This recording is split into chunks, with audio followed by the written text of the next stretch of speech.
হবিগঞ্জ ৪ আসনের নির্বাচনে প্রার্থী গিয়াসউদ্দিন তাহির। এই ভিডিওটা দেখুন এবং শেয়ার করে সবাইকে দেখার সুযোগ করে দিন। ত্রয়োদশ জাতীয় সংসদ নির্বাচনে ভোটের দিন ঠিক হয়েছে 12ই ফেব্রুয়ারি। সারা দেশে বইছে সেই ভোটের হাওয়া।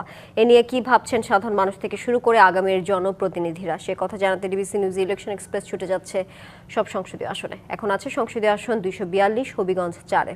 স্বাগত জানাচ্ছি সিএসআরএম নিবেদিত ডিবিসি ইলেকশন এক্সপ্রেসে। আজ আমরা রয়েছি হবিগঞ্জ 4 আসনে।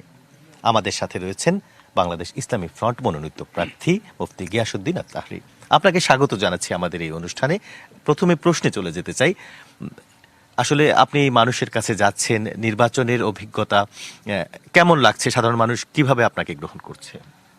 বৃহত্তর সুন্নি জোট মনোনীত বাংলাদেশ ইসলামী বৃহত্তর সুন্নি জোট সমর্থিত বাংলাদেশ ইসলামী ফ্রন্ট মনোনীত হবিগঞ্জ 4 চোনারঘাট মাধবপুর চোনারঘাট থেকে আসলে মোমবাতি প্রতীকে নির্বাচন করছি। সেই প্রেক্ষাপটে মানুষের ধারে ধারে যাচ্ছি, মানুষের ভালোবাসা পাচ্ছি এবং মানুষের যাবতীয় দিক নিয়ে আমি স্বপ্ন দেখছি এবং সেই স্বপ্ন পূরণের লক্ষ্যে মাঠে কাজ করছি। বেশ অভিভূত মনে হচ্ছে। সবাই একটা প্রশ্ন করছে বা জানতে চাইছে, আপনি এই আসনটা কেন বেছে নিলেন? দেখুন, এটা হলো চোনারঘাট মাধবপুর চোনারঘাটের মানুষের যে ভালোবাসা এবং আমাদের বৃহত্তর সুন্নি জোট মনে করেছেন সেখান থেকে দেওয়ার জন্যে আসলে একটি জোটের সিদ্ধান্ত